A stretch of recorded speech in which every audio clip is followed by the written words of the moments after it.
Hi everyone, welcome back to my channel. आज हम जिस फाइलम के बारे में बात करने वाले हैं वो है फाइलम प्लेटीहेल्मिन्थस, जिनको फ्लैटवर्म्स भी कहा जाता है। So without any delay let's start it. Phylum platyhelminthes. Platyhelminthes are also called a flatworms because हम इनकी जब बॉडी को देखते हैं तो हमें डॉर्सल साइड और वेंट्रल साइड से इनकी बॉडी जो है चपटी दिखाई देती है, देखिए फ्लैट दिखाई देती है, इसीलिए हम इनको फ्लैटवर्म्स कहते हैं। अब कुछ इनके जनरल कैरेक्टर्स को देख लेते हैं कि वो कहाँ रहते हैं, वो क्या करते हैं, इन सब चीज़ों के बारे में। तो सबसे पहले देखते हैं हैबिटेट, वो कहाँ रहते हैं। वो पानी में भी रह सकते हैं, वो ज़मीन पे भी रह सकते हैं, एक्वाटिक हो सकते हैं, टेरेस्ट्रियल हो सकते हैं। वो किसी के बॉडी के अंदर भी रह सकते हैं या वो किसी की बॉडी के बिना भी रह सकते हैं। वो खुद अकेले सर्वाइव कर सकते हैं, वो फ्री लिविंग हो सकते हैं, या फिर वो पैरासिटिक हो सकते हैं, किसी दूसरे की बॉडी पर डिपेंड भी कर सकते हैं। तो जैसे फ्री लिविंग का एग्जाम्पल है प्लेनेरिया, और जो पैरासिटिक है जो दूसरे के ऊपर डिपेंड रहता है उसका एग्जाम्पल है फैसियोला एंड टीनिया। अब लेवल ऑफ ऑर्गेनाइजेशन देख लेते हैं, तो उसमें ऑर्गन या organ system of level of organization देखने को मिलता है। कुछ ऑर्गेनिजम्स में ऑर्गन देखने को मिलता है, कुछ में ऑर्गन सिस्टम प्रॉपर देखने को मिलता है।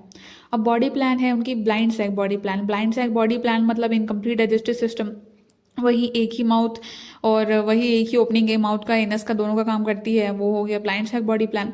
जर्म लेयर है ट्रिप्लोप्लास्टिक जर्म लेयर, तीनों जर्म लेयर प्रेजेंट होंगी। सिमेट्री है बायलेटरली सिमेट्रिकल, तो बायलेटरल सिमेट्री मतलब हम सेंटर एक्सिस से पास होते हुए अगर किसी भी प्लेन में उसको कट करते हैं तो हमें इक्वल हाफ्स देखने को मिलता है। ठीक है, अब उसमें सीलोम कैसा है, तो सीलोम ए सिलोमेट है। ट्रिप्लोप्लास्टिक होने के बाद भी ए सिलोमेट है बिकॉज मीजोडम यहाँ पे डिफरेंशिएट नहीं हुआ होता है सीलोम में। अब मेटामेरिज्म मतलब सेगमेंटेशन प्रेजेंट है क्या? सेगमेंटेशन बिल्कुल प्रेजेंट नहीं है, मेटामेरिज्म एब्सेंट है इसमें। नोटोकॉर्ड प्रेजेंट है क्या? नहीं, नोटोकॉर्ड भी एब्सेंट है, नोटोकॉर्ड बिल्कुल भी प्रेजेंट नहीं है इसमें। ये जो होते हैं फ्लैटफॉर्म्स जो होते हैं मोस्टली एंडोपैरासिटिक होते हैं एनिमल्स के अंदर, प्लांट्स में नहीं पाए जाते हैं। ये एनिमल्स के अंदर एंडोपैरासिटिक होते हैं, एंडो मतलब बॉडी के अंदर अंदर में प्रेजेंट होते हैं, और within the body of host that is endoparasitic होते हैं। ठीक है, अब नेक्स्ट देखते हैं इनकी कुछ पैरासिटिक अडाप्टेशंस देख लेते हैं। जैसे ये पैरासाइट का काम करते हैं दूसरे की बॉडी में, तो अब वो किस तरीके से अडाप्टेड होते हैं उस ऑर्गेनिज्म की बॉडी में सो दैट वो अच्छे से सर्वाइव कर सकें, उन चीज़ों को देखते हैं। तो इसमें हुक्स एंड सकर्स में be present in parasites for attachment and absorption of nutrients with in the host. अब होस्ट की बॉडी में रहते हैं तो उनको वहाँ रहने के लिए किसी अटैचमेंट की ज़रूरत पड़ेगी और उसके बाद उनको न्यूट्रिएंट्स की ज़रूरत भी पड़ेगी। तो हुक्स एंड सकर्स का वो हेल्प लेते हैं होस्ट की बॉडी में अटैच होने के लिए और उसकी बॉडी से न्यूट्रिएंट्स को एब्जॉर्व करने के लिए। सकर्स का एग्जांपल, सकर्स का हेल्प लेते हैं, और हुक्स का जो हेल्प है वो अपने अटैचमेंट के लिए लेते हैं। अब some can directly absorb nutrient from their body surface, जो कुछ हैं कुछ जो पैरासाइट्स हैं वो अपनी बॉडी सरफेस के थ्रू ही डायरेक्टली न्यूट्रिशन को ले लेते हैं। Some has very thick tegument body wall so that digestive enzyme and GI tract of host के नॉट डैमेज। तो एक पैरासिटिक अडेप्टेशन ये है कि अगर किसी भी होस्ट के अंदर वो डाइजेस्टिव ट्रैक में रहते हैं तो बहुत सारे डाइजेस्टिव जो एंजाइम्स जूसेस होते हैं वो उनको पूरी तरीके से डैमेज कर देंगे, इसीलिए वो उनके बॉडी के बाहर वेरी थिक टेग्यूमेंट होता है, मतलब एक बाहर बॉडी की एक थिक लेयर होती है जिसकी वजह से वो प्रोटेक्टेड रहते हैं उनकी बॉडी के अंदर। तो ये जो कुछ है हुक्स एंड सकर्स है, थिक टेग्यूमेंट है, ये जो है वो पैरासिटिक अडेप्टेशंस हैं उसके फ्लैटवर्म्स के। अब ये हम फिगर में देख लेते हैं, यहाँ पे हुक्स एंड सकर्स को दोनों को दिखाया हुआ है। ये हेड ऑफ टीनिया, टीनिया एक पैरासाइट है, टीनिया का जो हेड है उसको दिखाया हुआ है जिसमें हुक्स भी प्रेजेंट है और सकर्स भी प्रेजेंट है, राइट। और फैसियोला में ना सिर्फ सकर्स प्रेजेंट होते हैं, उसमें हुक्स नहीं होते। अब मूव करते हैं नेक्स्ट फिजियोलॉजी पे, उनकी बॉडी के अंदर काम क्या क्या होता है, कैसे होता है। सो डाइजेस्टिव सिस्टम इनका इनकम्प्लीट होता है, that is blind sac body plan है तो इनका डाइजेस्टिव सिस्टम इनकम्प्लीट होगा। रेस्पिरेटरी सिस्टम इसमें नहीं होता है, सर्कुलेटरी सिस्टम यहाँ पे दिया हुआ नहीं है। एक्सक्रीटरी सिस्टम के बारे में बात करें तो वहाँ पे फ्लेम सेल्स होते हैं जो एक्सक्रीशन और ऑस्मो रेगुलेशन दोनों का काम करते हैं। प्रोटोनेफ्रिडिया विद फ्लेम सेल्स यहाँ पे दिया हुआ है। रिप्रोडक्शन जो है यहाँ पे ये जो ऑर्गेनिजम्स हैं वो बाइसेक्सुअल होते हैं, मतलब मेल और फीमेल दोनों एक ही बॉडी में प्रेजेंट होते हैं, हर्माफ्रोडाइट होते हैं, राइट।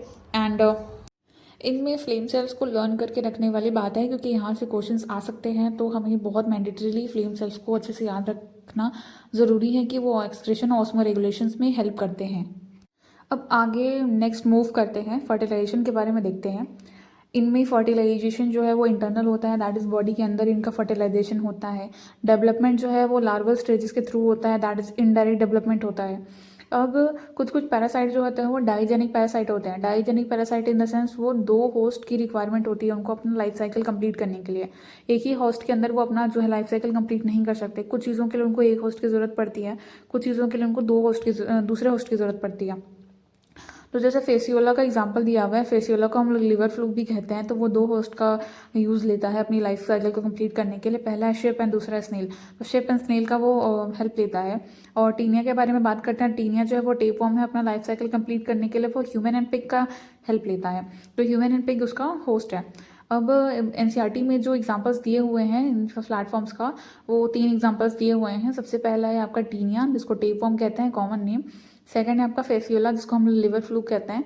एंड थर्ड जो है वो डुगेशिया, दैट इज प्लेनेरिया। एनसीईआरटी में जो प्लेनेरिया का कॉमन नेम प्लेनेरिया दिया हुआ है, बट हमने एक्स्ट्रा लिखा हुआ है कि हाँ उसका नाम, उसका साइंटिफिक नेम जो है डुगेशिया होता है करके। जो ये प्लेनेरिया होता है वो फ्री लिविंग होता है और इसके अंदर बहुत हाई रीजनरेशन एबिलिटी होती है। हाई रीजनरेशन एबिलिटी का मतलब ये होता है कि अगर उसके बॉडी को हम लोग कहीं से भी कट कर देते हैं तो उसकी बॉडी उस पार्ट से कम्प्लीटली बन जाती है। जैसे लिजर्ड वगैरह का जब पूंछ कट जाता है तो वापस से वो अपने पूंछ को ग्रो कर लेते हैं, उसको रीजनरेशन बोलते हैं। But complete regeneration is high regeneration ability, मतलब वो उस छोटे से पार्ट से ही, प्लेनेरिया जो अपने छोटे से पार्ट से ही पूरा बॉडी ही बना लेता है। इसीलिए उसको बोलते हैं कि उसके में बहुत बड़ी रीजनरेशन कैपेसिटी है करके। सो आई होप आप सबको ये लेक्चर अच्छा लगा हो। आगे और अच्छे लेक्चर्स को देखने के लिए आप प्लीज़ मेरे इस चैनल को लाइक एंड सब्सक्राइब ज़रूर करें। एंड अगर आपको दूसरे फाइलम्स के बारे में देखना है तो आप प्लीज़ मेरे चैनल पे चेकआउट कर सकते हैं। Thank you so much for watching my video.